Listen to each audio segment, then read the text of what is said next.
Hey there, Seb Frey the Realtor here. Did you hear there's a new Zillow report that says 84% of first-time home sellers have some regrets about the way their property was sold? If you're wondering what those regrets are and how you can make sure that you don't become a statistic when you go to sell your house for the first time, then you definitely want to watch this video.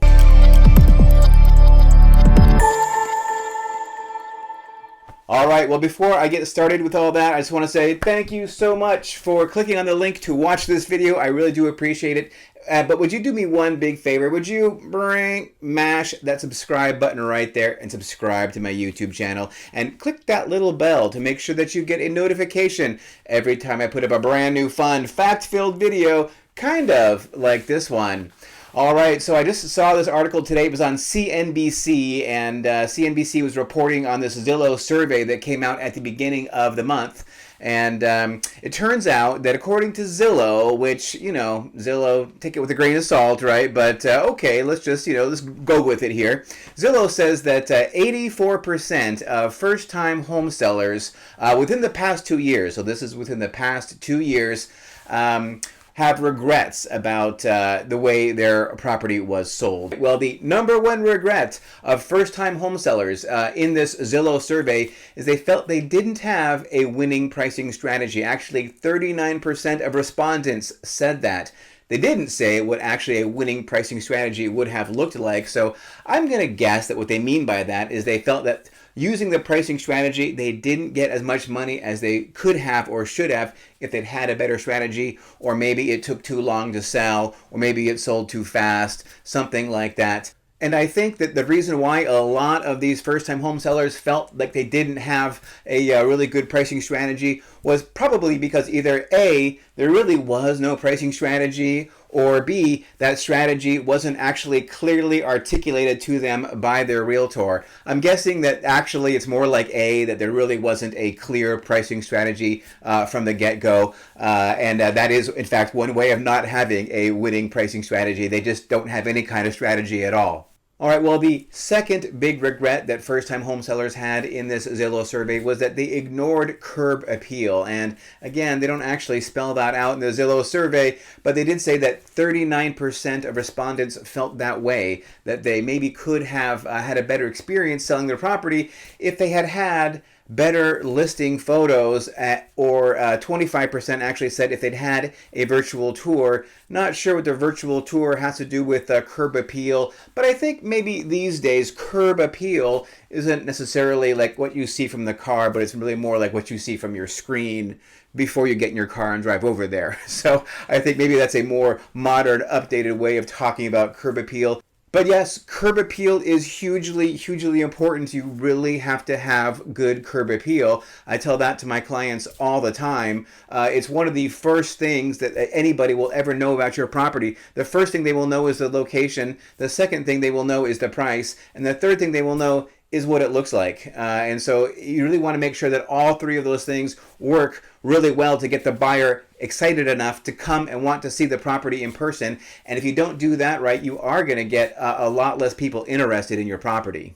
All right, well, the third most often cited reason for having regrets about the way their property was sold was, and this one is surprising to me, is bad timing. Now, bear in mind, this survey is from the last 2 years of sellers, which the last 2 years have been pretty good, minus, of course, the last 9 months or so, which, that's a big chunk of 2 years. But nevertheless, I mean, the market goes like this, right? I mean, so if you're anywhere here kind of near the peak, which you certainly are, even if you sell today, your timing overall in the macro sense is actually pretty good. It's really hard to hit the peak of the market, and if you do, it's mostly just pure luck. So maybe we should say, instead of having bad timing, they just had bad luck because they didn't happen to hit it at the absolute peak of the market. I don't really know, but I think most people who have sold their homes in the last couple of years have actually done pretty well from a timing perspective.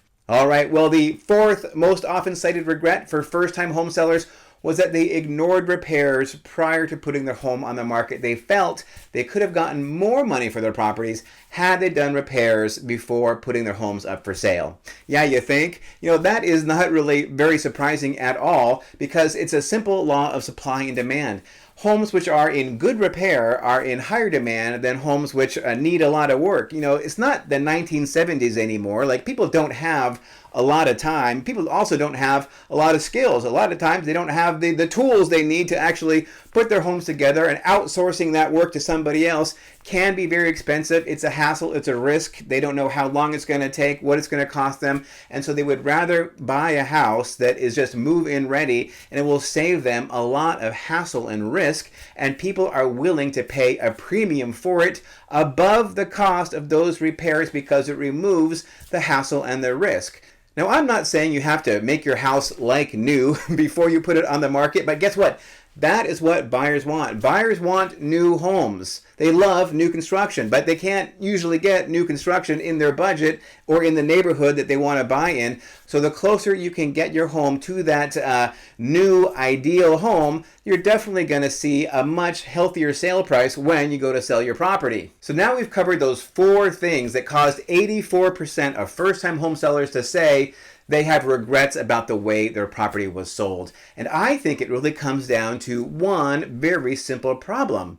And that is that 84% of people chose the wrong real estate agent to help them sell their house. So that begs the question, how did 84% of first-time home sellers end up choosing the wrong realtor? I believe it's actually very simple because most people use one of 2 criteria to choose which realtor they will work with in the sale of their home. The first criteria I bet most of them use is which agent charges the lowest commission. And the second criteria is which agent promised them the highest price possible for their homes. Those are the 2 most common mistakes that home sellers make when they're choosing the realtor to help them get their property sold. And I understand why they make those mistakes because, of course, sellers are concerned with the biggest check at closing. They want to make sure they're walking away with the highest amount of money possible. And of course, that is perfectly natural, and I want all of my clients to walk away with the highest amount of money possible. So let's look at that commission first of all. By choosing a realtor based on how much commission they charge, that presupposes that all the realtors that you're looking at are going to do exactly the same job. And that, of course, is not true. Every realtor has certain strengths and certain weaknesses, and one of the key weaknesses of a realtor is inability to negotiate. And if you have a realtor who cannot even negotiate their own commission, I really have to wonder what kind of job they're going to do negotiating for you the highest sale price possible for your home. Now, as for the second one, where the realtor promises the seller a specific spectacularly high price, you can't buy that either, unless, of course, that realtor tells you that they will buy the property if it doesn't sell for that spectacularly high price. And of course, no realtor is going to make that promise. Now, I just want to mention that any realtor which tells a seller they can get a specifically high price, and if that realtor does not actually believe they can get that price, and hey, it happens, that is actually a violation of the Realtor Code of Ethics, and you do not want to be working with anybody like that. So how should a seller choose a realtor to help them through the process of selling their house, which is probably, after all, the biggest financial transaction of their life? I really feel like I actually need to make a separate video just about that, but I don't want to leave you hanging. In a nutshell, you need to choose the realtor who you have a high degree of confidence will help you prepare your property for sale so that it has the widest appeal to the greatest number of buyers, who can get you a tremendous amount of exposure for your property and bring in a large number of buyers, well-qualified buyers, through your door and get you several offers or many offers in a short period of time, and then negotiate amongst all those buyers to make sure that you are getting the very best price and terms available for your home in the present market.